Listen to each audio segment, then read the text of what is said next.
le message que Jésus a prêché? C'est toujours dans le cadre de notre thème, la culture du royaume de Dieu.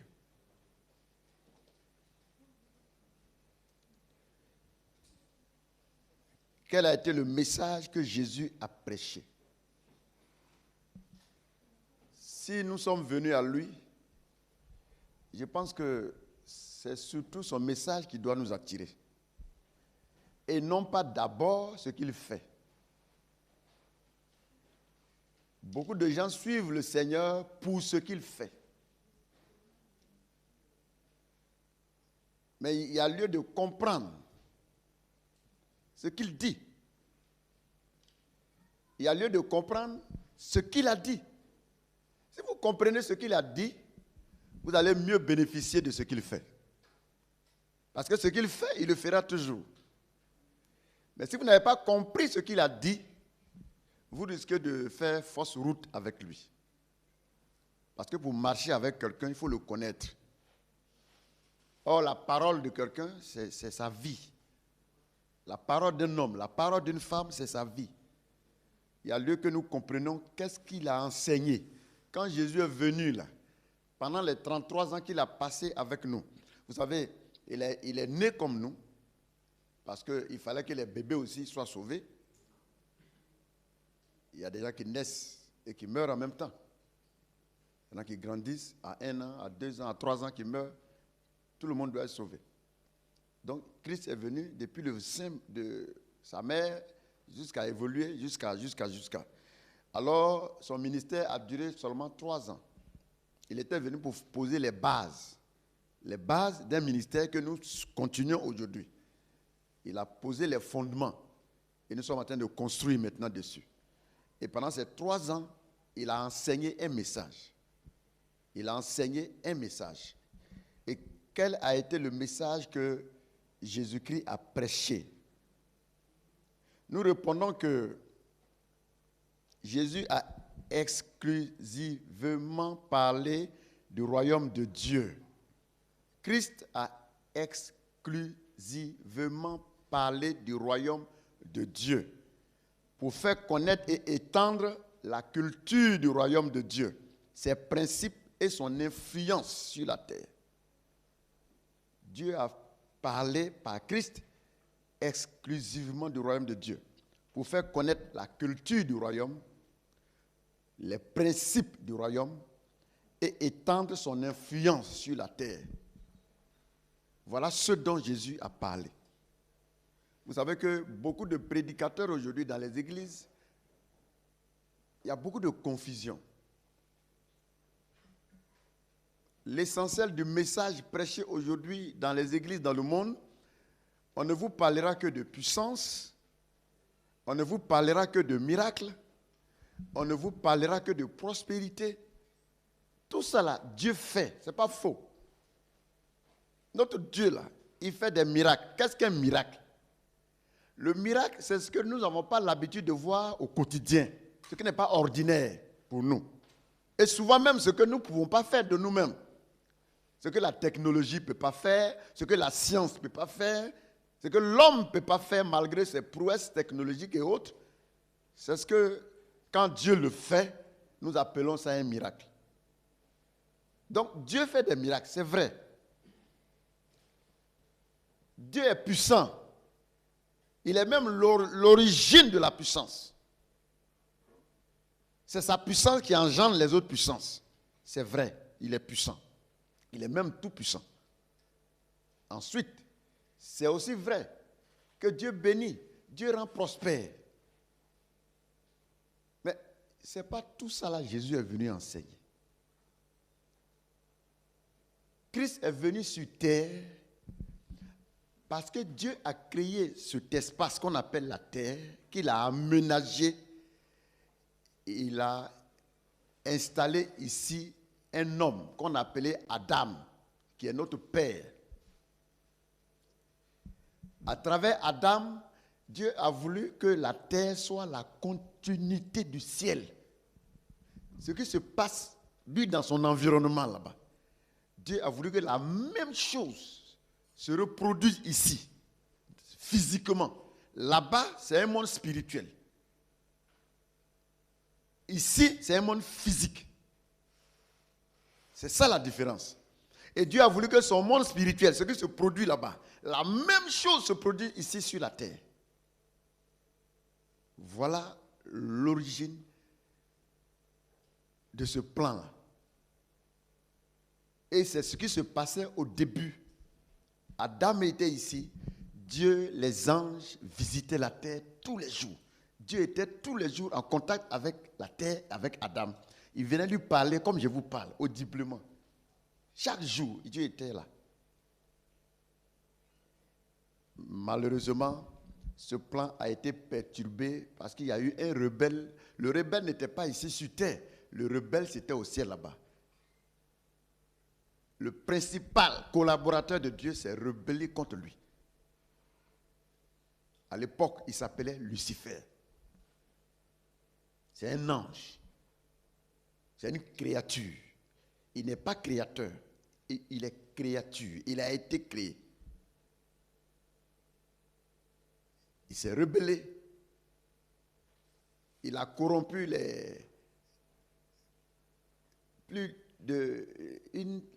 une très large quantité d'anges ont été corrompus et se sont rebellés avec lui. Ils ont donc été chassés du ciel. Ils sont venus sur notre planète. Ils sont venus dans notre environnement. Ils ont corrompu l'homme qui a écouté la voix de l'ennemi. Et ainsi donc, le plan de Dieu a été suspendu.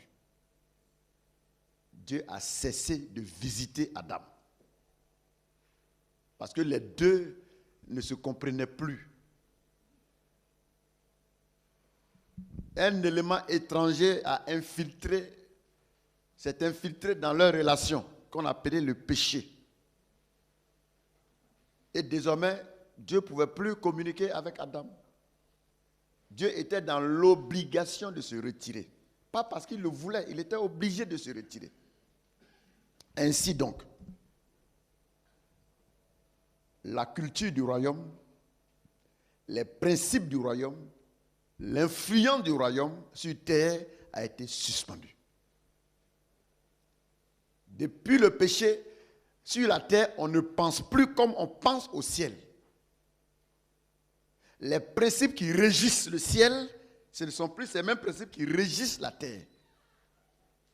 Parce que l'homme lui-même, en collaboration avec l'esprit rebelle Satan, a mis en place sur terre des principes, des idées qui n'ont plus rien à voir avec ce qui se passe au ciel.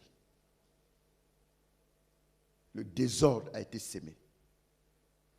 Dieu est parti de son côté, l'homme est parti de son côté. Et Satan, il est très content. Mais vous savez que quand vous avez un enfant, quelle que soit l'attitude de l'enfant, parce que l'enfant est une partie de vous-même. Pour ceux qui ont déjà fait des enfants, vous savez ce que c'est. Même quand votre enfant est mauvais, souvent vous êtes dans l'obligation de lui dire « je ne veux plus te voir ». Mais au fond de ton cœur,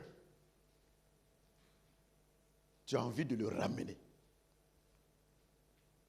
L'homme est l'enfant de Dieu. Que tu le connaisses ou pas, que tu l'aimes ou pas, tu es sorti de lui. En lui, en toi, se trouve une partie de Dieu. Dans chaque être humain, se trouve une partie de Dieu. Dieu est en nous. C'est pourquoi même ceux qui disent qu'il n'existe pas, c'est comme un enfant qui dit que son papa n'existe pas. Voilà papa qui est arrêté. Il dit, mon petit, je suis ton père. Il dit, non, tu n'existes pas. Ça paraît ridicule. C'est ce que nos frères qui sont encore dans le monde, ou bien du monde, font. Ils disent que Dieu n'existe pas. Ils insultent Dieu. C'est leur papa. Mais malgré ça, leur papa, Dieu, il est assis là. Il dit, hé mon fils, je suis là, je suis réel. Et Dieu met tout en œuvre pour te ramener à lui. Alors, cette relation ayant été coupée, interrompue, dans cet amour éternel que Dieu a pour l'homme, que Dieu a pour l'être humain, Dieu, depuis le jardin d'Éden, le premier jour, quand Satan a séduit Adam et Ève pour les amener à se retirer de Dieu, depuis ce jour, Dieu a mis immédiatement en place un plan de salut. Vous pouvez lire ça dans Genèse. Immédiatement, le même jour, Dieu a mis sur pied un plan de salut pour l'humanité. Où il a dit qu'il va donner une postérité à la femme.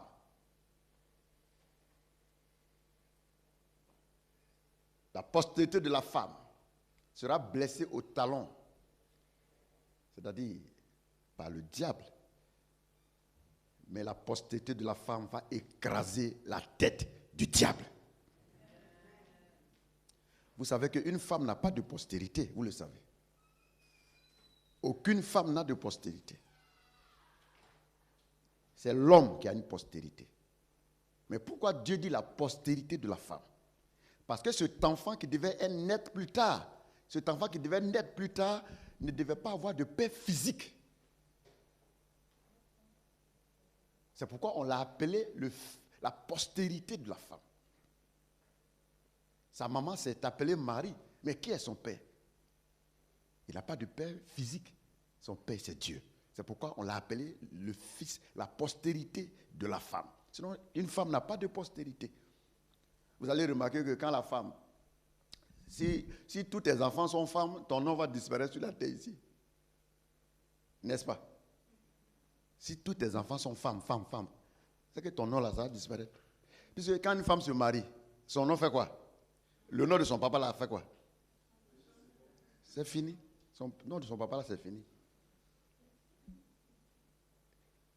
Ce sont tes enfants fils qui maintiennent ton nom. Sinon, la femme, quand elle se marie, elle prend le nom de son mari. Et ses enfants vont prendre le nom de leur papa. N'est-ce pas? Les femmes, ne soyez pas jalouses, hein? C'est pas moi qui ai fait comme ça, hein? C'est Dieu qui a fait ça. C'est normal, c'est comme ça. Donc la femme n'a pas de postérité. Mais lui, on l'a appelé postérité de la femme. Et pourquoi il est venu? Il est venu pour faire connaître à nouveau la culture du royaume. Il est venu pour faire connaître à nouveau les principes du royaume de Dieu.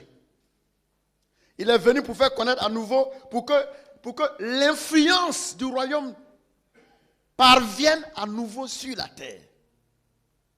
Vous savez que nous souffrons ici.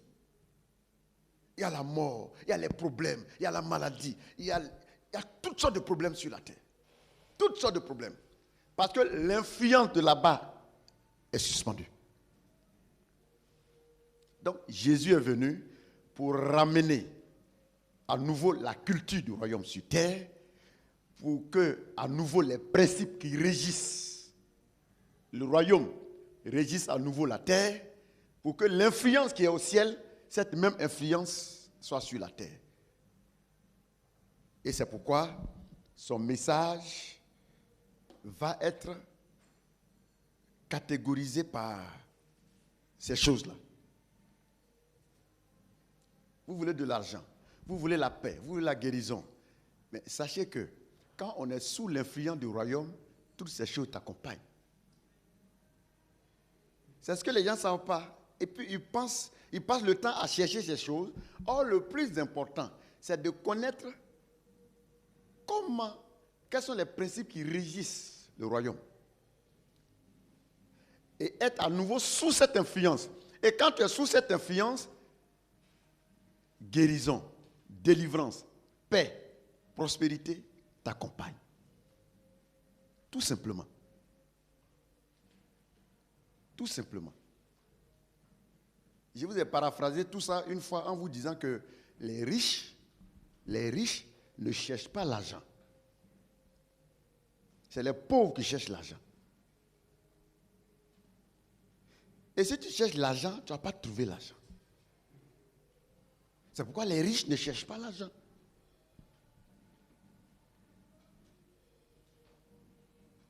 les riches cherchent des idées. Parce que quelqu'un qui a de l'argent sans idée, c'est zéro.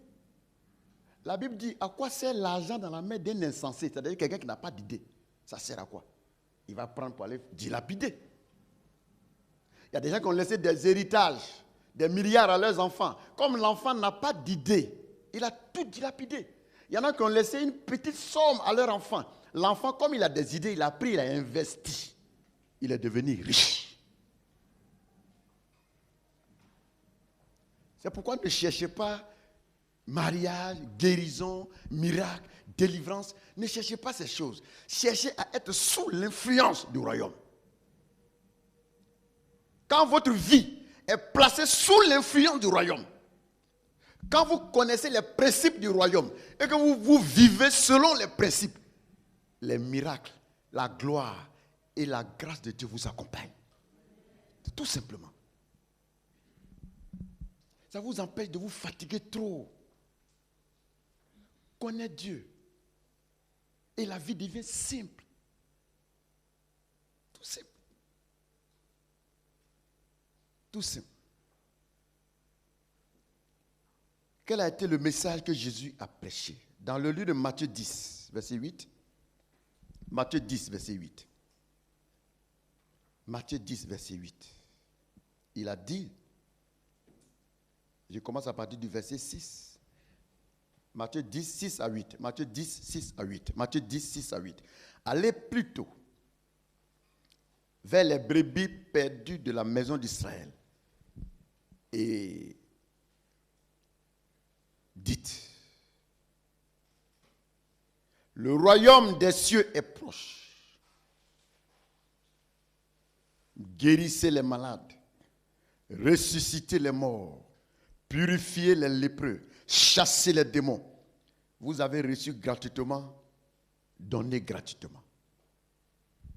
Il dit, allez-y vers les brebis perdues de la maison d'Israël. Prêchez et dites, le royaume des cieux est proche. Le royaume des cieux est proche. Et le Seigneur va faire une révélation. Il dit, guérissez, chassez les démons, purifiez les lépreux. Pourquoi le Seigneur le dit? Parce que dans le royaume, quand on rentre dans le royaume, on commence à bénéficier des bienfaits du royaume. Si tu veux bénéficier des richesses de la France, qu'est-ce que tu fais? Tu viens vivre en France. N'est-ce pas? Si toi tu restes dans un pays étranger, tu ne peux pas profiter des richesses qui sont en France. C'est pourquoi celui qui veut bénéficier des bienfaits du royaume, la première des choses, ce n'est pas de chercher les richesses qui sont dans le royaume, c'est de chercher à entrer d'abord dans le royaume. C'est pourquoi ce matin, je voudrais vous amener tous à accéder au royaume. Il faut rentrer dans le royaume. Et tu vas commencer à bénéficier des guérisons, des délivrances. Parce que dans le royaume, ça, ce sont les choses dont Dieu permet ça pour vous dire que là-bas, on ne souffre plus de tout ça. Quand on est au ciel, il n'y a plus de malades. Quand on rentre dans la présence de Dieu, il n'y a plus de maudits. Il n'y a plus de souffrance.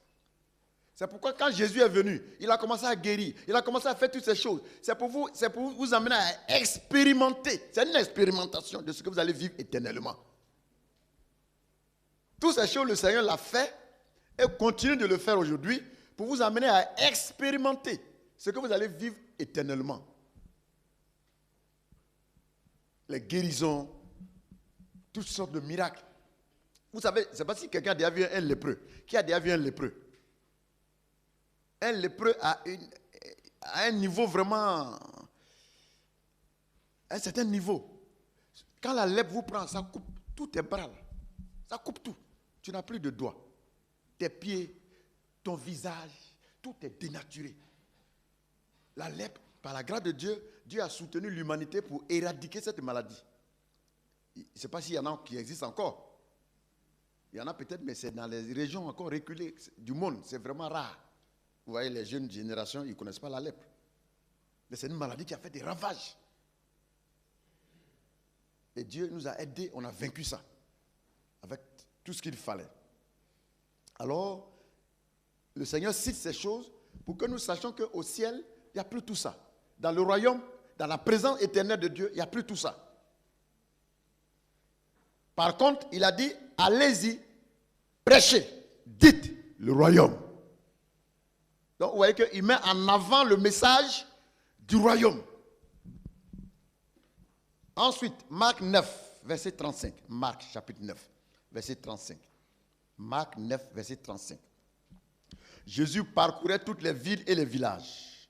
Jésus parcourait toutes les villes et les villages, enseignant dans les synagogues, prêchant la bonne nouvelle du royaume et guérissant toute maladie et toute infirmité. Guérissant toutes les maladies et toute infirmité. Vous voyez que partout où il passe, les guérisons, les délivrances accompagnent.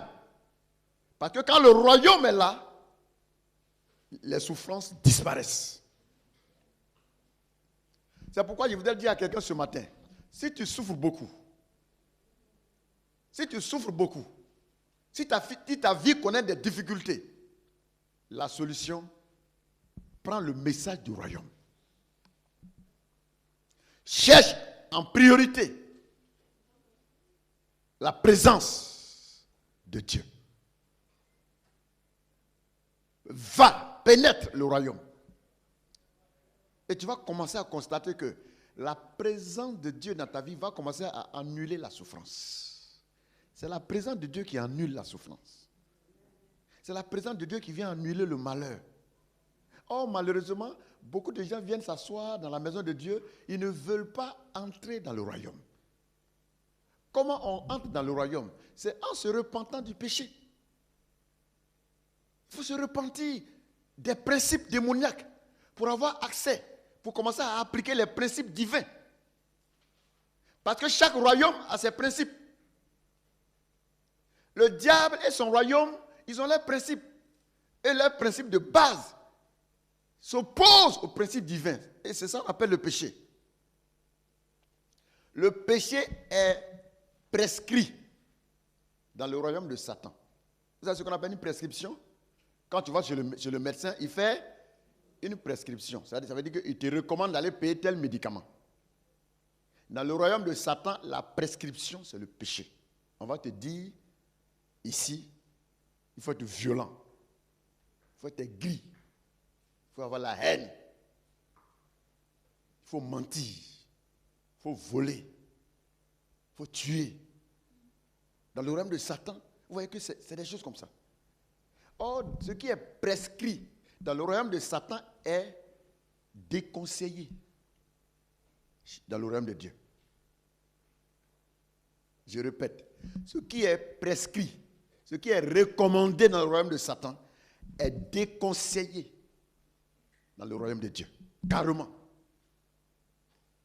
C'est pourquoi quand quelqu'un vient s'asseoir dans l'église et qu'il continue de faire ce qu'on fait dans le camp ennemi, tu ne peux pas prospérer avec Dieu. Ce n'est pas possible. Parce que sa présence ne peut pas inonder ta vie. Ce n'est pas possible. Et là, le problème, ce n'est pas Dieu. Mais parce que ton cœur est fermé à ce que lui dit. C'est pourquoi chaque jour, il nous encourage à vous enseigner, pour vous dire, les fils de Dieu et les filles de Dieu, écoutez la voix de Dieu. Faites comme il a dit de faire et vous allez voir. Vous allez commencer à expérimenter une autre vie si agréable. Cette vie est si agréable. Bien-aimés, si le monde savait que la solution c'est la vie de Dieu, les gens allaient acheter les pasteurs à prix d'or. Et ils n'allaient pas permettre à n'importe qui d'aller s'asseoir dans les églises, même la Bible, ils allaient confisquer la Bible. Ah, vous savez que dans ce monde, c'est le business. Quand les gens découvrent que quelque chose est précieux, qu'est-ce qu'ils font? Ils s'en accaparent. Mais parce qu'ils n'ont pas encore compris que la parole de Dieu est la solution. C'est pourquoi les gens la vilipendent. Mais vous avez eu la grâce de recevoir l'évangile. Vous avez eu la grâce de recevoir la révélation. Prenez-la au sérieux. Prenez-la au sérieux. Jésus donc disait ce jour-là, la Bible dit qu'il parcourait les villes et les villages. Il enseignait dans les synagogues. Il prêchait la bonne nouvelle du royaume. Il prêchait la bonne nouvelle du royaume. Dans Luc chapitre 4, 42 à 44, Luc chapitre 4, 42 à 44, il est écrit ceci. Dès que le jour parut, il sortit et alla dans un lieu désert. Une foule de gens se mit à sa recherche et arrivait jusqu'à lui. Il voulait le retenir afin qu'il ne les quittait point. Mais il leur dit, il faut aussi que j'annonce aux autres villes la bonne nouvelle du royaume. Car c'est pour cela que j'ai été envoyé. Il prêchait dans les synagogues de la Galilée. Vous voyez, au verset 43, il dit, car c'est pour cela que j'ai été envoyé. Jésus révèle ici pourquoi il est venu sur la terre. Il est venu pour annoncer la bonne nouvelle du royaume. Il dit, c'est pour ça lui il est venu. Voilà le but de sa venue sur terre. Voilà le but de sa présence parmi nous. C'est pourquoi le royaume de Dieu, c'est sa zone d'influence. Quand on parle du royaume de Dieu, c'est la zone d'influence de Dieu. Notez ça très bien. Le royaume de Dieu, c'est sa zone d'influence. Sa zone d'influence. La France fait combien de kilomètres carrés? Combien de kilomètres carrés, les Français? Vous ne connaissez pas. Pardon? Vous ne connaissez pas. Ah là, c'est grave, hein? Je vais dire à Macron que vous êtes des faux citoyens.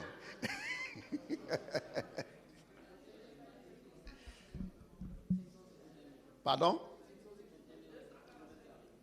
551 000 kilomètres carrés. C'est ça? Et regardez rapidement. 551 695 kilomètres carrés. Ça veut dire que la zone d'influence du président Macron, ça fait combien de kilomètres carrés? 551 695 kilomètres carrés. Voilà la zone d'influence du président Macron. Parce que c'est cette zone pour laquelle il a été élu président, n'est-ce pas? Donc voilà sa zone d'influence. C'est pourquoi quand vous êtes dans cette zone d'influence, vous êtes obligé de vous soumettre aux lois qui régissent cette zone d'influence. Vous êtes d'accord?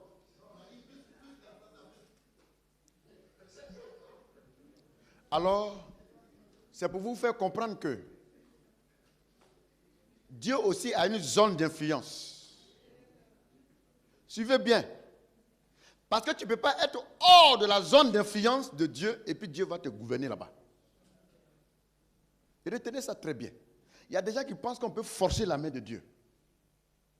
Parce que chaque gouvernant a sa zone d'influence. Il y a des endroits où Dieu ne s'impose pas. Dieu gouverne l'univers tout entier, mais il se donne le droit de ne pas s'ingérer dans les endroits où on ne le prend pas là-bas comme le gouvernant.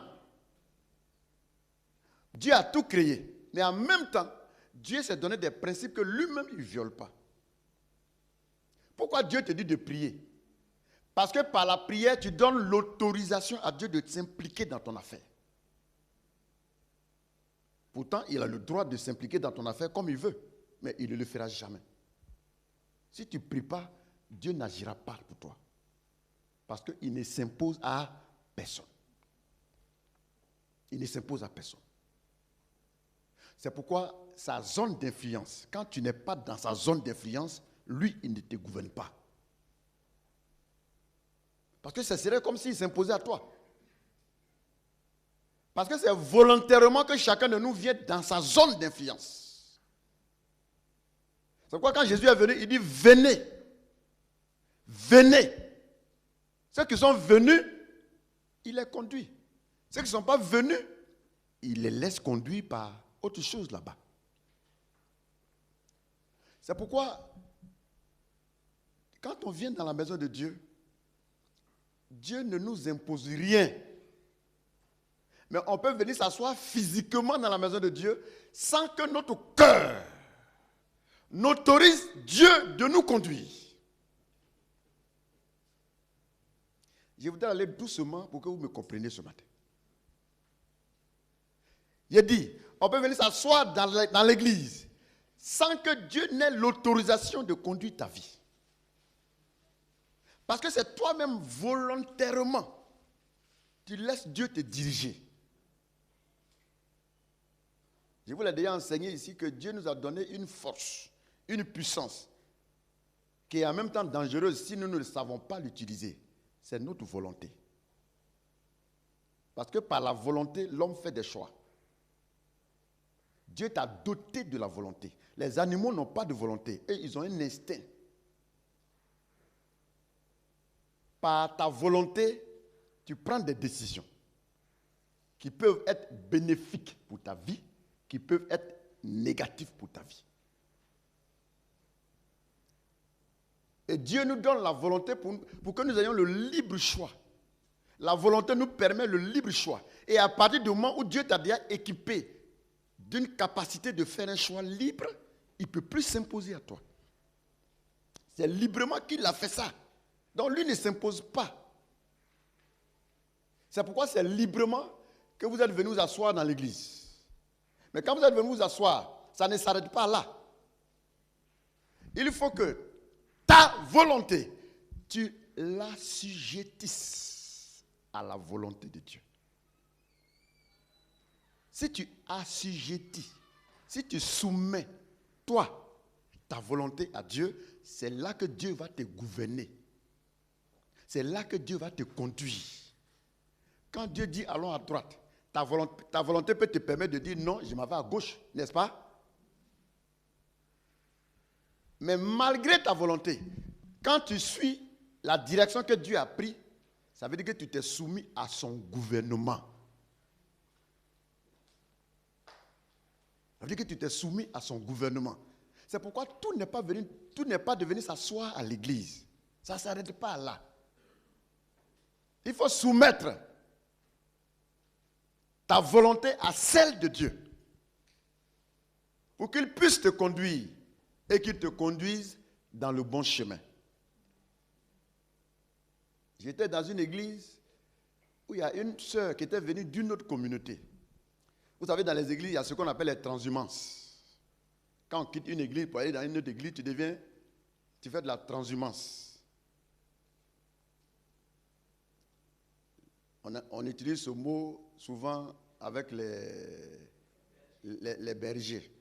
Vous savez, les bergers, dans telle région, il y a de quoi nourrir les bêtes. Quand il y a une autre saison où il n'y a plus rien ici et qu'on peut trouver à manger pour les brebis de l'autre côté, qu'est-ce qu'il fait? Il se déporte là-bas. Ce n'est pas pour aller rester là-bas, c'est pour revenir après. Il y a des chrétiens qui font des chrétiens transhumants. Ils font de la transhumance. Et ce genre de chrétiens sont difficiles à diriger. Parce qu'il est quitté dans l'autre église avec les idées de là-bas. Et puis quand il vient dans l'autre église, il veut venir imposer les idées de l'autre église où il est quitté. Et cette femme, elle est venue d'une communauté. Et chaque jour quand je prêche, après le culte, elle me trouve au bureau. Elle dit, bon, papa, tu as prêché, mais tu ne devais pas dire comme ça, mais je devais dire comme ça. Voilà, ce que tu as dit là, normalement tu devais dire comme ça. Il dit, ah, ma fille, bon, c'est ce que Dieu m'a révélé que je vous ai communiqué. Elle dit, non, il ne fallait pas dire comme ça, il faut faire comme ça, il faut faire comme ça, il faut faire comme ça, il faut faire comme ça, il faut faire comme ça. Presque chaque dimanche, c'était son travail. Finalement, je lui ai posé la question. Il dit, entre toi et moi, qui est le pasteur? C'est moi ou c'est toi? Parce que le mot pasteur veut dire celui qui dirige. Et un jour, elle me trouve à la maison, un matin, en tremblant. Elle dit, papa, je suis venu me repentir. Elle dit, ma fille, il y a quoi? Elle dit, cette nuit, Dieu m'a révélé, toi et moi, on partait quelque part. Et c'est moi qui te conduisais. Elle dit, dans le songe, c'est elle qui me conduisait. Et quand on partait et on n'arrivait pas. Et finalement, on arrivait dans un endroit, il y avait un fleuve noir qu'on ne pouvait pas traverser. C'était infranchissable. Et je l'ai touché comme ça à l'époque pour dire, ma fille, suis-moi. Et quand on a rebroussé chemin et qu'elle me suivait, elle dit, ça n'a même pas duré. Là où on partait, on est arrivé. Et là, il a dit, bon, ton son est là, ça s'explique facilement. Ça s'explique facilement. Puisque depuis là, c'est toi qui dis, tu veux que moi je te suive. Et tu as vu que s'il te suit, Dieu veut te montrer que s'il te suit, on ne va pas arriver. On ne va pas arriver. Et il t'a montré que quand tu as commencé à me suivre, on est arrivé.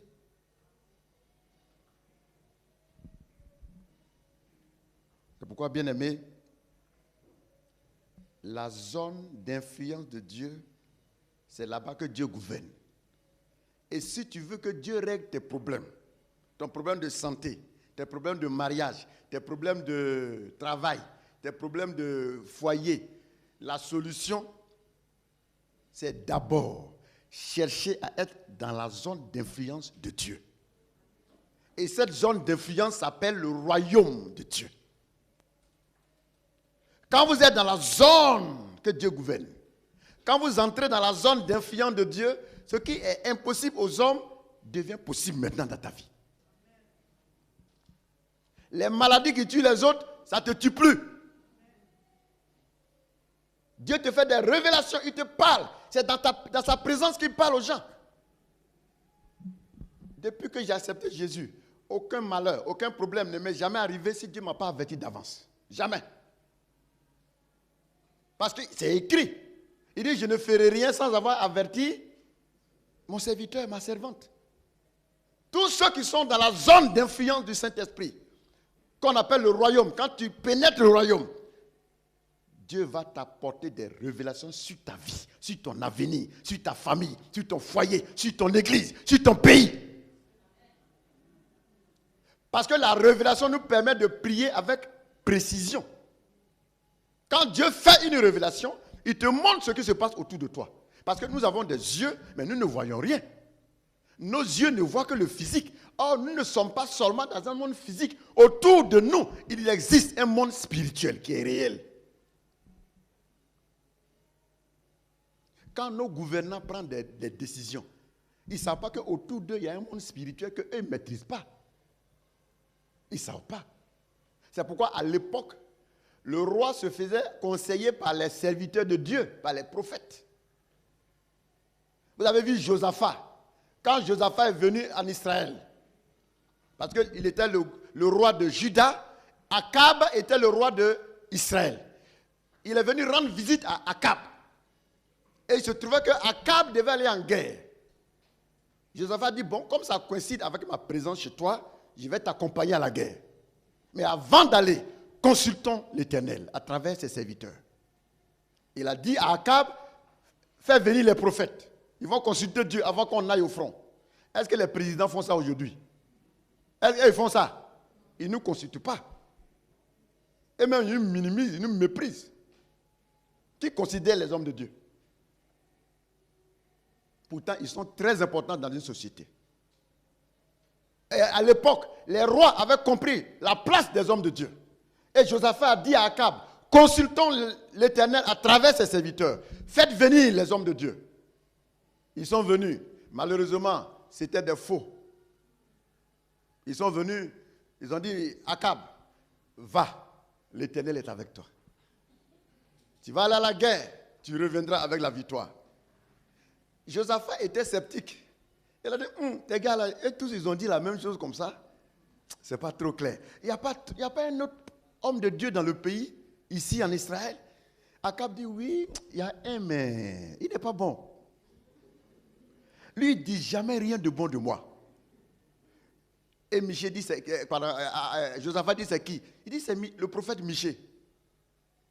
Josaphat dit, faites-le venir. On fait venir le prophète Michée. Michée arrive, il dit, bon, homme de Dieu, nous allons en guerre, consulte l'Éternel. Est-ce que, faut-il aller, faut-il ne pas aller? Vous allez constater que c'est ce que David faisait toujours. Chaque fois que David devait aller en guerre, il consultait l'Éternel à travers les hommes de Dieu. Irai-je, n'irai-je pas? Et quand Dieu dit va, il va. Quand Dieu dit il ne faut pas aller là-bas, il ne va pas là-bas. Et Michée a pris la parole. Il dit, ainsi parle l'Éternel, monsieur le roi. Si tu vas en guerre, tu vas mourir là-bas. Il dit, voilà. Je vous ai dit que lui là, il ne dit rien de bon sur moi. Parce que Akab n'était pas dans la zone d'influence du royaume.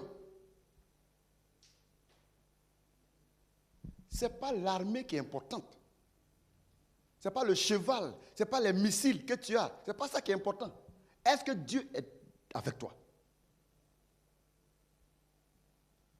Vous pouvez vivre de belles expériences dans votre vie si vous acceptez d'entrer dans la zone d'influence de Dieu.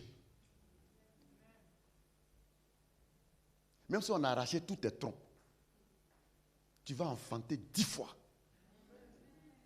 Parce que tu es rentré dans une zone qui n'est pas gouvernée par n'importe qui. Ne cherchez pas les miracles. Ne cherchez pas les choses. Cherchez à accéder à la zone d'influence de Dieu. Et parce que vous êtes dans son royaume, vous êtes dans sa présence, vous allez commencer à expérimenter des choses inhabituelles.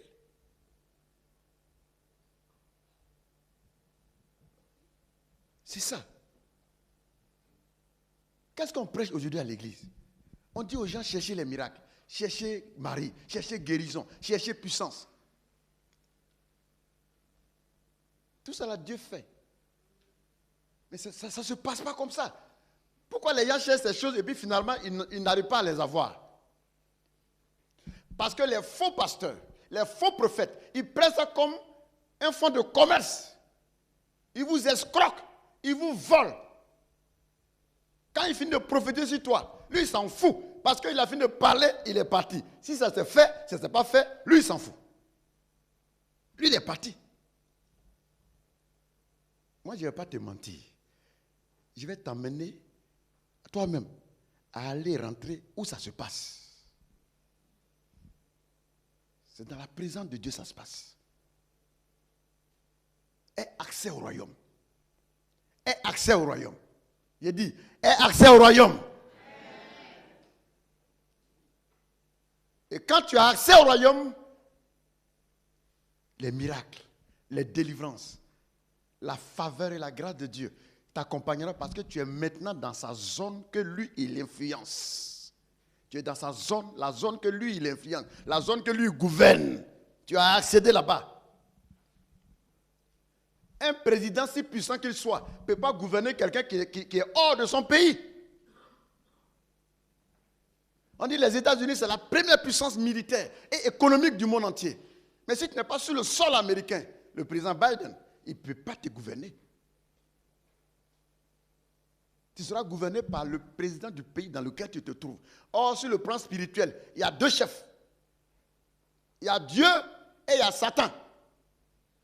Ou tu es dans le royaume, dans le pays de Dieu qu'on appelle le royaume de Dieu, ou tu es dans le royaume de Satan.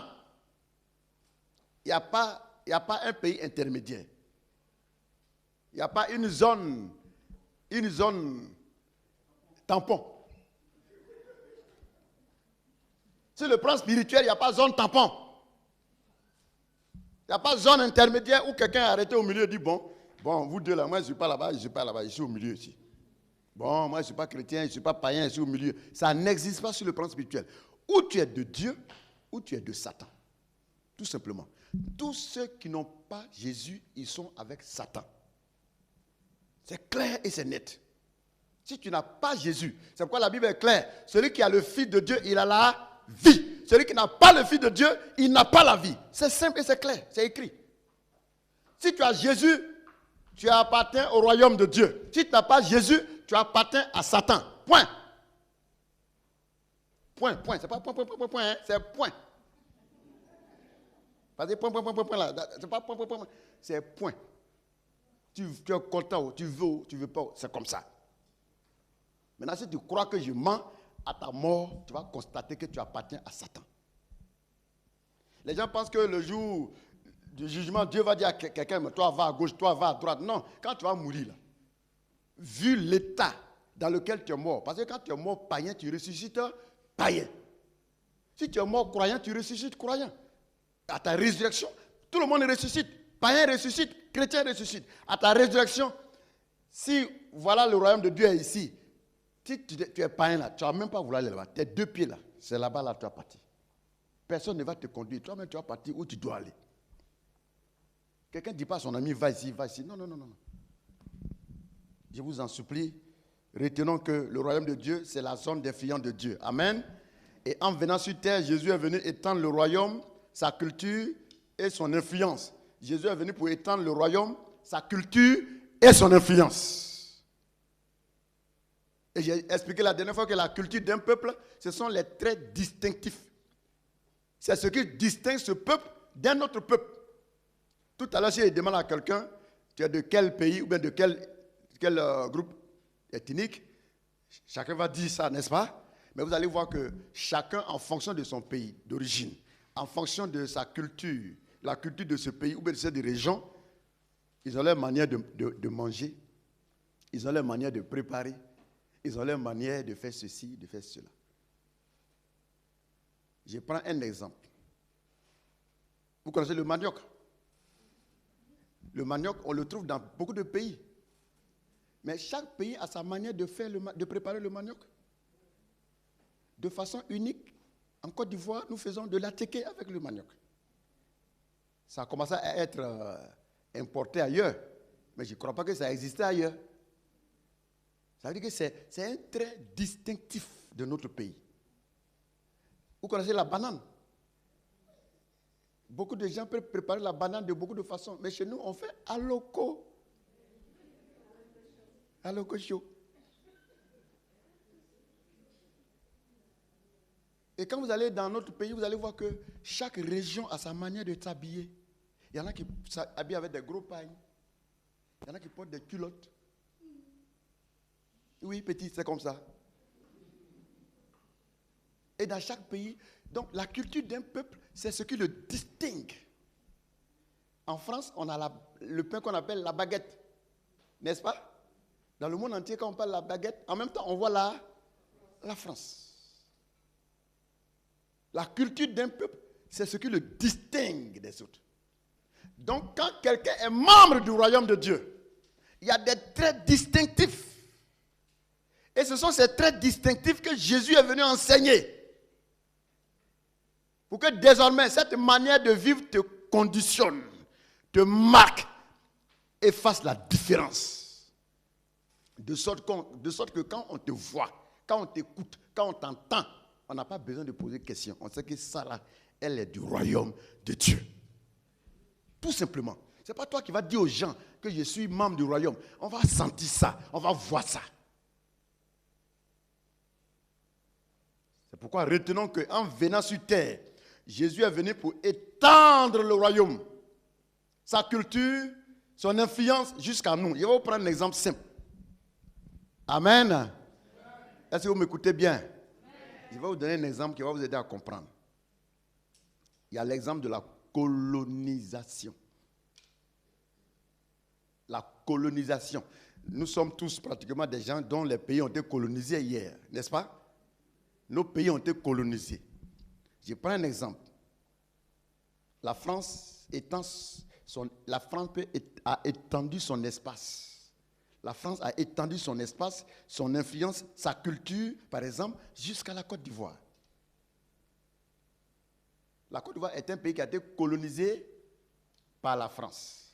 Donc la France a étendu son espace, sa culture et son influence. Tout à l'heure, on a dit que la France a tel nombre de kilomètres carrés. Donc, c'est d'abord là que le président français gouverne. Maintenant, pour étendre son influence, il va maintenant procéder à ce qu'on appelle la colonisation.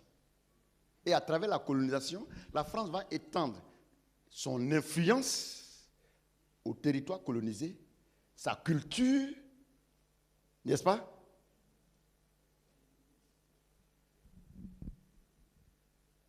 C'est la même image que Jésus est venu faire. Donc, on peut appeler Jésus, c'est un colon. Ah, ça ressemble à ça. Hein? Bon, la différence c'est que lui, il est venu récupérer ce qu'il avait perdu. N'est-ce pas? Voilà. Nos nations colonisatrices n'avaient pas perdu les pays colonisés. Mais dans le cas de Christ, c'est des terres, c'est une terre perdue qu'il est venu reprendre. Mais il a utilisé les mêmes principes, sinon certains principes de la colonisation, qu'on peut prendre aujourd'hui pour vous expliquer la Bible. Je répète, la France étend son espace, son influence, sa culture jusqu'à la Côte d'Ivoire, par exemple. À l'époque où elle était colonie française, quand la Côte d'Ivoire était encore colonie française. Ça, je prends l'exemple, c'est par rapport à l'époque, quand la Côte d'Ivoire, par exemple, était une colonie française. Et à travers la culture, nous manifestons donc les valeurs et le mode de vie du royaume de Dieu sur la terre. À l'époque, on a certains de nos anciens qui sont là. Ils étaient là avant les indépendances. Je crois qu'avant les indépendances, vous vous habillez là-bas comme en France. C'est pas ça? On fêtait 14G là-bas. C'est pas ça? On vous apprenait à préparer comme en France, à vous habiller comme en France. Et même, à cette époque, quand tu es de ce pays, en même temps, tu es français. C'était comme ça. Ça veut dire que tu étais là-bas, mais en même temps, tu es français. C'est la même chose. Pendant que nous sommes sur terre, si nous appliquons les principes du royaume, nous sommes du royaume de Dieu. Je ne sais pas si vous comprenez l'image. Si pendant que tu es ici, sur la terre, tu commences à te comporter, à t'habiller, à manger et à faire toutes choses comme ça se fait au ciel, tu obtiens la citoyenneté céleste.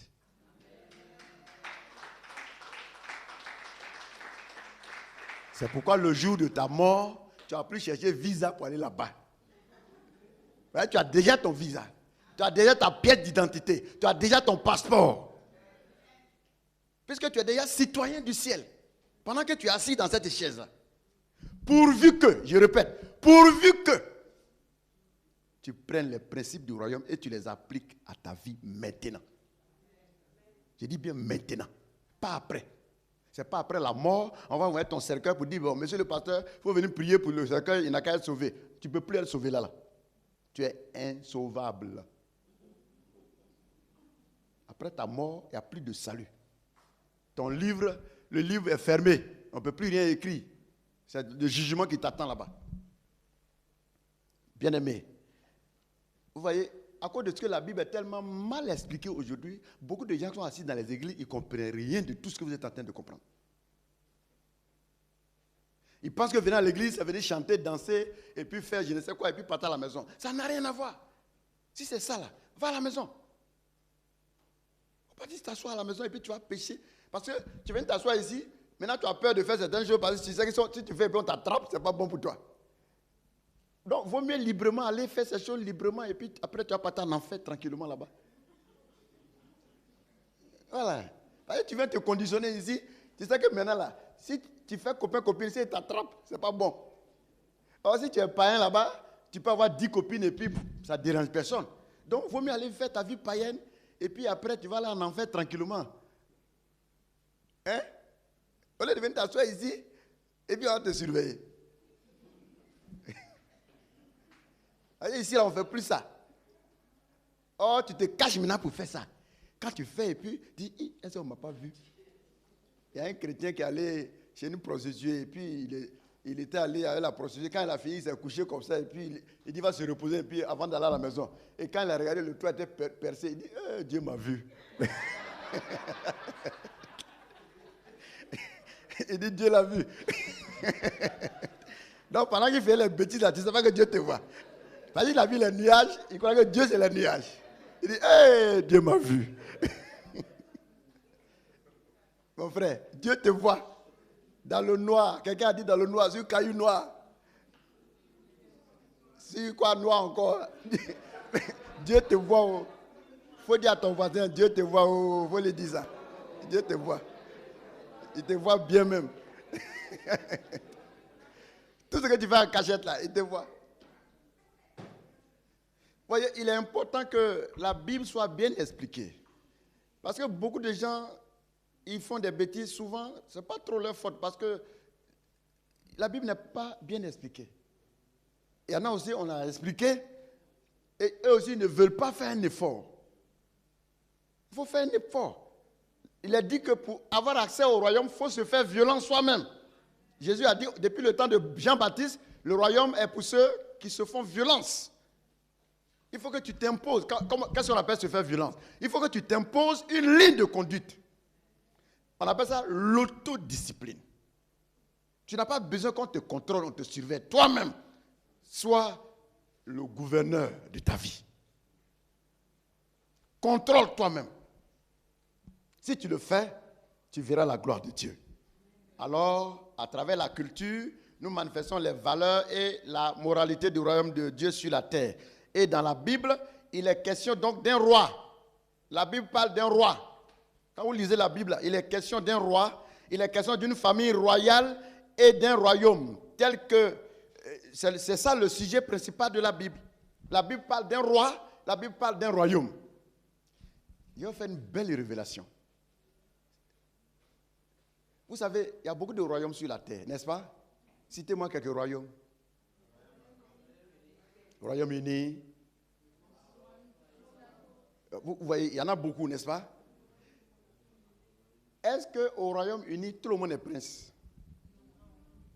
Est-ce que là-bas, tout le monde est prince? Pourtant, c'est un royaume. Tous les royaumes que vous citez là, vous allez voir qu'on parle de la famille royale. Il y a le roi, sa femme, ses enfants, enfin, sa suite. On dit voilà la famille du roi. Et tous les privilèges, c'est pour eux. Oh, pour nous là, on appelle ça aussi le royaume. Le royaume de Dieu.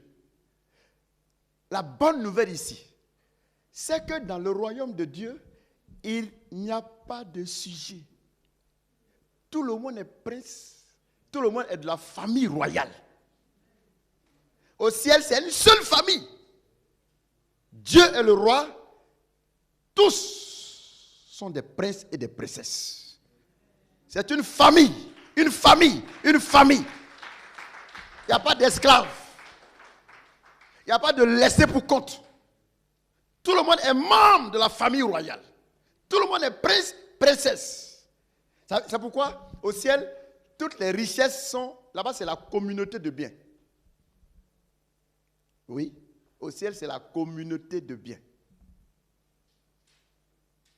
Tout appartient au roi et tout est à la disposition de tous. C'est pas formidable ça? C'est pas formidable ça? C'est pourquoi il n'y a pas de pauvres. C'est pourquoi il n'y a pas de malheureux. Tout appartient à tous. Parce que rien n'appartient à personne. Tout appartient au roi et le roi met tout à la disposition de tous. Parce que c'est la même famille. Je vais prendre mon frère Nekam, lève-toi. Mets-toi ici, ils vont te voir. Ce monsieur, il est multimilliardaire. Amen. Je reçois. Tu as combien d'enfants? 4. Et il a 4 enfants. Et il est multimilliardaire. Est-ce que parmi ces 4 enfants, est-ce qu'il y a un qui est pauvre dedans? Parce que d'office, tout ce qui est pour lui, il a mis ça à la disposition de ses 4 enfants. Il n'y a pas de pauvre dans sa maison. Parce que lui, il est riche. Donc tous ses enfants d'office sont riches. Même le bébé qui vient de naître tout à l'heure, il est riche. Tu as fait un bébé cette année?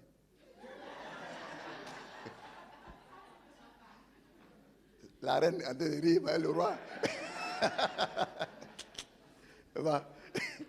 La reine dit, le roi, on a fait 4, c'est bon. Et le ciel, c'est ça. Nous tous, nous sommes fils et filles de Dieu. C'est lui le roi et nous sommes tous automatiquement riches. Parce que le roi est riche. Et il gouverne tout. Il n'y a pas de malheureux, il n'y a pas de pauvres, il n'y a pas de tout ça au ciel. C'est pourquoi vous voyez que notre royaume, c'est un royaume particulier.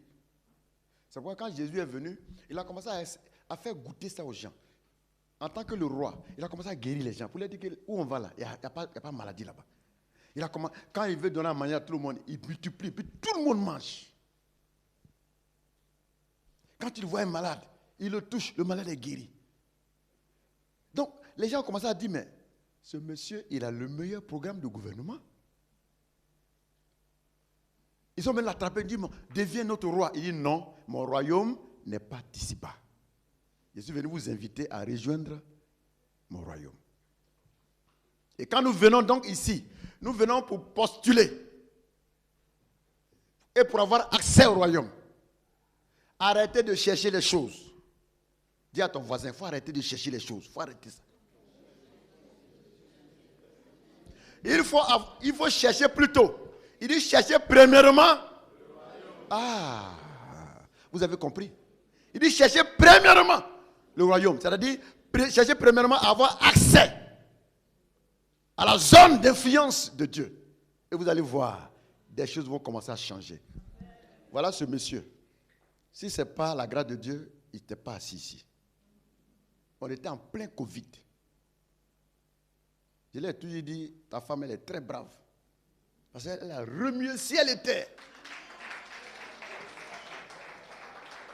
Elle a remué ciel et terre pour que ce monsieur soit assis ici. Vous savez, quand nous prions, Dieu écoute. Il y a des gens qui étaient en train de mourir à cause de la prière. On les a chassés là-bas, on dit, mon frère, il faut partir parce que les gens nous emmènent. Allez, retourne là-bas. C'est ce qui s'est passé pour lui. Pendant le Covid, les gens triaient les malades. Il y avait des milliers de morts par jour. Et lui, vous voyez son âge. Je ne suis pas sûr que si la grâce de Dieu n'était pas sur lui, il n'allait pas être parmi les privilégiés des malades qu'on triait. Mais parce que derrière lui, il y avait des hommes et des femmes qui avaient les genoux à terre, en train de prier, en train d'invoquer Dieu. Pour dire, Seigneur, ramène cet homme. Quand il a témoigné, lui-même, il était parti. Quand il s'est réveillé, la première des choses, la question qu'il a posée, il a appelé pour dire, mais vous êtes de où? J'ai dit à sa femme, il faut lui demander, lui, il est quitté où? Sinon, nous, on est là. C'est toi qui t'es parti quelque part. C'est la première chose qu'il a dit. Il dit, mais vous êtes de où? Parce qu'il ne sait pas d'où il vient. Il a dit, il faut dire à ton mari, il est quitté où? Parce qu'il était sous la zone d'influence du Seigneur. Cette grâce a suffi pour que, non seulement cette époque était une époque trouble, mais que la main de Dieu soit sur lui pour qu'il soit encore vivant aujourd'hui. C'est pourquoi ne cherchez pas les choses. C'est pourquoi Dieu dit chercher premièrement. Le mot premièrement veut dire ce qui est premier. Quand on dit premièrement, dites avec moi premier. Ce qui est premier. Et Dieu dit ce qui est premier, c'est le royaume qui est premier. Cherchez premièrement le royaume. C'est-à-dire, mettez le royaume en avant. Mettez le royaume en avant. Parce que si vous cherchez le royaume et que vous avez accès au royaume, vous serez sous la zone gouvernementale de Dieu. La zone d'influence de Dieu. Et parce que vous êtes sous son gouvernement, parce que vous êtes sous sa direction, il a maintenant soin de vous. Il a soin de vous. Il prend soin de vous. Il prend soin de vous. Il prend soin de vous. Et les soins là, les soins c'est ça qui est la guérison, les soins c'est ça qui est le mariage, les soins c'est ça qui est le travail, les soins c'est ça qui est la prospérité, les soins que Dieu apporte c'est ça qui est l'élévation, ça c'est les soins. Mais quand tu veux les soins, premièrement, va à l'hôpital. Tu n'es pas encore arrivé à l'hôpital et bien tu veux les soins. C'est ce que vous faites. Vous ne voulez pas entrer dans le royaume et vous voulez les soins que le royaume donne. Ça ne marche pas. Ça, c'est mal comprendre l'évangile. Quand on est malade, on va à l'hôpital. C'est là-bas qu'on fait les soins. Dès que vous entrez à l'hôpital, déjà le malade commence à se sentir en sécurité. Parce qu'il sait que les gens qui vont le soigner là, ils sont ici. C'est pas ça? C'est la même chose. Tout ce que vous cherchez là, on ne cherche pas les choses. On dit d'avoir d'abord accès au royaume. Et quand tu es au sein du royaume, les soins vont t'accompagner. Les soins vont t'accompagner. Tu vas bénéficier maintenant des soins. Si vous comprenez l'évangile dans ce sens, vous allez voir que votre vie spirituelle va devenir simple et puis facile. Arrêtez de courir derrière les choses. Tu vas courir, tu ne vas pas les rattraper. Tu seras fatigué et puis un matin, tu vas dire que tu ne viens plus à l'église. Parce que tu vas dire que tu as trop couru, tu n'as pas attrapé. Parce que tu as mal compris l'évangile.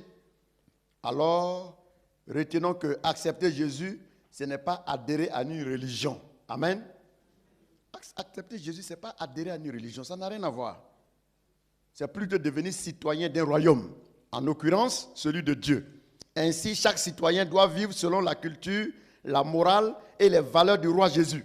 Je répète, chaque citoyen que nous sommes, nous devons vivre selon la culture, la morale et les valeurs du roi. Tu dois connaître la culture, les valeurs et la morale de Christ. Et vivre selon ça. Quand tu vas t'asseoir à l'église, tu dois vivre selon la culture, selon les valeurs et selon la morale de Jésus. Quelle est la morale que Jésus enseigne? Quelle est la culture que Jésus enseigne? C'est tout ça qu'il faut connaître. Et commencer à vivre aussi comme ça. Et tu verras que quelque chose va commencer à changer dans ta vie. Cela est très important à savoir. La culture, la morale et les valeurs. Le royaume de Dieu est différent donc des démocraties. Ça, retenez ça très bien. Le royaume de Dieu et puis les démocraties, ce n'est pas la même chose. Actuellement, nous sommes dans un pays de démocratie, n'est-ce pas? Il y a la démocratie, il y a les États démocratiques. Vous savez, le monde a déjà expérimenté plusieurs types de gouvernance. Aujourd'hui, c'est la démocratie qui domine. On a déjà essayé beaucoup de choses, ça n'a pas marché. Aujourd'hui, on est en train d'expérimenter la démocratie. Mais la démocratie et puis le royaume de Dieu, ce n'est pas un pays démocratique. Et c'est ça qui fatigue les chrétiens d'aujourd'hui. Quand les gens viennent s'asseoir à l'église, ils pensent que l'église, c'est démocratie. Ça n'a rien à voir avec de la démocratie à l'église. Parce que l'église, c'est le royaume de Dieu. Et le royaume de Dieu a des principes qui ne sont pas des principes démocratiques.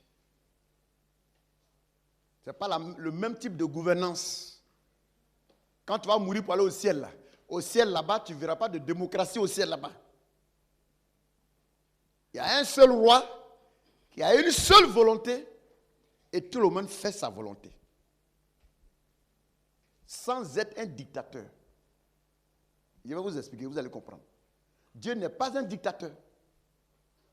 Par contre, dans le royaume, il n'y a pas deux pensées. Il n'y a pas deux pensées là-bas. C'est pourquoi quand on vient s'asseoir à l'église, quand il y a plusieurs pensées, ça sème la zizanie. Nous devons tous avoir la pensée de Christ. Alors, dans le royaume, le roi influence le peuple par sa culture. Et le peuple devient comme le roi. Dans le royaume, le roi influence le peuple par sa culture. Et le peuple devient comme le roi. Je répète, dans le royaume de Dieu, Dieu influence son peuple par sa culture. Et le peuple devient comme lui. C'est pourquoi l'apôtre Paul pouvait dire, soyez mes imitateurs tels que je le suis de Christ. Les disciples de Jésus commencent à imiter Jésus. Si tu refuses d'imiter Jésus, tu ne peux pas être membre de l'église. Le pasteur doit imiter Jésus. Les membres doivent imiter Jésus. Tout le monde doit imiter Jésus. Parce que Jésus a imité Dieu. Vous savez qu'il a dit, je ne suis pas venu faire ce que je veux, mais ce que mon Père m'a demandé de faire. Jésus a imité son Père jusqu'au bout. C'est pourquoi les disciples ont imité Jésus. Imiter quelqu'un, c'est quoi? C'est faire comme lui. Donc nous sommes venus à l'église pour faire comme Jésus. Si tu ne veux pas faire comme Jésus, tu n'as pas ta place ici. Sinon ta présence va semer la zizanie et le désordre. Dans toutes les églises du monde, tout le monde doit faire comme Jésus fait. Mais vous constatez que ce n'est pas le cas. C'est pourquoi dans les églises aujourd'hui, c'est les palabres, c'est n'importe quoi. Parce que les gens refusent d'imiter Jésus. Maintenant, quant à toi, je t'informe que si tu viens dans la maison de Dieu, c'est pour imiter Christ. Ce n'est pas pour appartenir à un club. Ce n'est pas pour appartenir à un groupe de je ne sais quoi. Alors, bien-aimés, retenons que dans le royaume, le roi influence le peuple par sa culture. En démocratie, chaque citoyen a sa personnalité. C'est pas vrai? En démocratie, chaque citoyen a sa personnalité. Voilà comment la démocratie fonctionne. Chaque citoyen a sa personnalité. Tu n'es pas obligé de parler, de marcher, de t'habiller comme le président de la République de ton pays. Est-ce que dans ton pays, est-ce que tu es obligé de parler, de t'habiller, de marcher comme le président de ton pays? Est-ce que c'est comme ça? Parce que là-bas, c'est la démocratie. Or, dans le royaume de Dieu, tu es obligé de t'habiller, de manger, de parler et de faire comme Jésus. Ah, vous voyez que c'est différent. Si tu dis que tu es chrétien là, si tu dis que tu as accepté la discipline de Jésus, si tu es à l'école de pensée de Christ, vous savez, à l'époque, pourquoi on appelait un tel disciple de Jean-Baptiste, ceux-là, disciples de Jésus? Parce que c'était des écoles. Et quand tu es dans l'école de quelqu'un, on t'appelait son disciple. À l'époque, c'était comme ça. Quand tu fréquentes l'école de quelqu'un, on dit c'est un disciple de Jésus. Ça, c'est un disciple de Jean-Baptiste. Ça, c'est un disciple de Gamaliel. Paul était disciple de Gamaliel. Et c'est pourquoi on les appelait les disciples. C'est parce que quand tu vas à l'école de pensée de quelqu'un, ça veut dire que tu as adhéré à son système de pensée. C'est pourquoi ceux qui ont suivi Jésus, on les a aussi appelés les disciples de Jésus. Et ils ont adhéré à l'école de pensée de Christ. Donc si toi et moi, nous avons adhéré à l'école de pensée de Jésus, c'est pourquoi on nous appelle les disciples de Christ. Par conséquent, nous devons parler comme lui, manger comme lui, nous habiller comme lui, et non pas avoir un avis contraire. Parce qu'en démocratie, chacun a sa personnalité. Dans un pays démocratique, aucun président dans un pays démocratique ne va dire à la population « habillez-vous comme moi, mangez comme moi, mariez-vous comme moi, faites comme moi, faites comme moi ». Non. Je pense que ça n'existe pas, n'est-ce pas? C'est pourquoi le royaume de Dieu est différent d'une démocratie. Ça n'a rien à voir. Donc toi qui venais t'asseoir dans les églises avec des pensées démocratiques, il faut changer. Parce que ça n'a rien à voir. Ça n'a vraiment rien à voir. Ça n'a rien à voir. Par contre, dans le royaume de Dieu, chaque citoyen doit manifester la personnalité et la nature du roi. C'est pourquoi nous portons Jésus en nous. Vous ne voyez pas? C'est pourquoi nous portons Jésus en nous. Nous portons Jésus en nous. Nous le portons carrément. Et nous, souvent, on a l'habitude de chanter « Ce n'est plus moi qui vis, alléluia, c'est Jésus qui vit en moi. Ce n'est plus moi qui vis, alléluia, c'est Jésus qui vit en moi. » Est-ce que les Chinois peuvent chanter « Ce n'est plus moi qui vis, alléluia, c'est Xi Jinping qui vit en moi. » Est-ce que vous êtes sûr que les Chinois chantent ça? Mais pourquoi les chrétiens disent, ce n'est plus moi qui vis, c'est Jésus qui vit en moi? Parce que nous portons. Nous le portons en nous, de sorte que quand nous agissons, quand nous parlons, quand nous faisons les choses, les gens ne nous voient plus. Les gens voient carrément Christ. Et puis il dit, ma soeur, est-ce que Jésus n'est pas en toi par hasard? Il dit, oui, je le porte en moi. Parce que ta personnalité a disparu, c'est celle de Christ qu'elle a maintenant. Voilà l'église. Ah, vous voyez que cette affaire-là, c'est sérieux. Ça n'a rien à voir avec ces églises où vous partez et puis matin, midi, soir, miracle, puissance, miracle, puissance, miracle, puissance. Et puis ils ne sont jamais puissants et il n'y a aucun miracle. C'est des menteurs. Quand tu vas porter Christ en toi, j'ai dit, quand tu vas porter Jésus en toi, tu vas commencer à expérimenter au quotidien le miracle. Tout simplement. Ça, ce n'est pas des bavardages.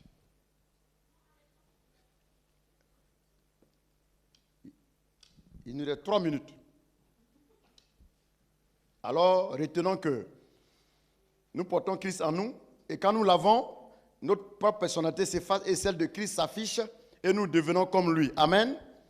Par contre, en démocratie, chacun a sa personnalité, son individualité. En démocratie, c'est l'individualisme. En démocratie, c'est l'individualisme. Dans le royaume de Dieu, c'est la communauté, c'est la famille. Vous voyez que c'est différent. Actuellement, tu es dans ce pays démocratique. Tu as mangé ou tu n'as pas mangé, on s'en fout. Tu as payé ton loyer, tu n'as pas payé, on t'a chassé. Le ticket de train, si tu n'as pas payé, les contrôleurs t'attrapent. Et puis, on va te verbaliser. On dit qu'il faut payer 135 €. Dans le royaume de Dieu, on prend le train cadeau. Maison où tu as dormi là, c'est cadeau. Ce que tu as mangé là, c'est cadeau. Tu vas t'habiller, c'est cadeau. C'est pourquoi les chantent souvent cadeau, Jésus donne tout. Au ciel, tout est cadeau. Parce que tu ne vis pas, parce que tu as fait des efforts. C'est cadeau. Et puis éternellement. Un cadre de vie luxueux. La Bible dit qu'au ciel, les rues sont en or pur. Mais il ne sait pas qui quelqu'un ici a vu de l'or, petit morceau de or même. Tu as vu? Et arrivé au ciel, tu vas marcher sur de l'or. Là-bas, goudron, là, ce n'est pas pétrole. C'est de l'or. La maison où tu as dormi, là, les briques qu'on a pris pour construire, là, du diamant, du chrysonite, du topaz, des pierres précieuses que toi, tu n'as jamais vues. C'est ça, on prend pour faire briques. Tu dors dedans. Mais c'est extraordinaire. Ceux qui ne vont pas aller au ciel, là, vraiment, ils ont perdu. Hein. Il faut dire mon voisin. Il faut partir là, sinon tu as tout perdu. Sinon, vraiment, là, tu as raté même. Si tu n'es pas parti, là, tu as raté.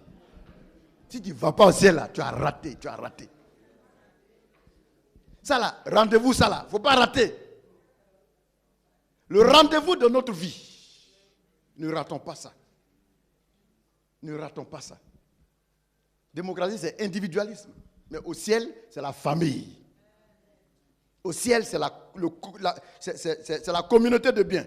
Dans le royaume de Dieu, personne ne peut avoir sa propre morale et ses valeurs propres à lui. Ça, au ciel, personne n'a sa propre morale. Personne n'a ses propres valeurs. Au ciel, on ne fait pas ça. Non, bon, moi je pense que c'est comme ça, ça doit être. Il n'y a pas ça là-bas. Moi je veux que ça soit comme ça. Au ciel, il n'y a pas. Personne ne peut avoir ses propres valeurs. Personne ne peut avoir sa morale. Ça n'existe pas au ciel. Tu n'auras même pas besoin de tout ça. Parce que tu auras été déjà transformé. C'est parce que nous sommes dans un corps de péché que nous réfléchissons comme ça. À ta résurrection, à ton enlèvement, tu deviens parfait. À ton enlèvement, tu vas devenir parfait. Parfait. Tu vas avoir des pensées parfaites. Ton corps est parfait. Voilà mon diacre. C'est comme ça qu'il marche maintenant. Là-bas, là. Tout jeune, fraîche, propre, net. Joli garçon. Joli garçon. Ceux qui ont un défaut corporel, ne vous inquiétez pas. Au ciel, ce défaut n'existera plus. Non, c'est fini. cette couleur de peau, ça, il n'y en a pas là-bas. Nous aurons une autre couleur. On sera tellement beau. Là-bas, on ne vieillit plus. Ce sera formidable. Il ne fait pas chaud, il ne fait pas froid. Il n'y a pas l'hiver, il n'y a pas l'été. Il n'y a pas soleil, il ne fait pas nuit. C'est formidable. La gloire de Dieu éclaire la ville pour toujours. Ce n'est pas une légende, ce n'est pas des rêves. Jésus était là-bas, il est venu nous en parler, il est reparti. Il dit, il revient bientôt nous chercher. Y a-t-il des candidats pour le ciel ce matin? Y a-t-il des candidats pour le ciel ce matin? Acclamons pour notre royaume, acclamons pour notre royaume. On se tient debout et nous allons remercier le Seigneur. Nous allons lui rendre grâce et lui dire merci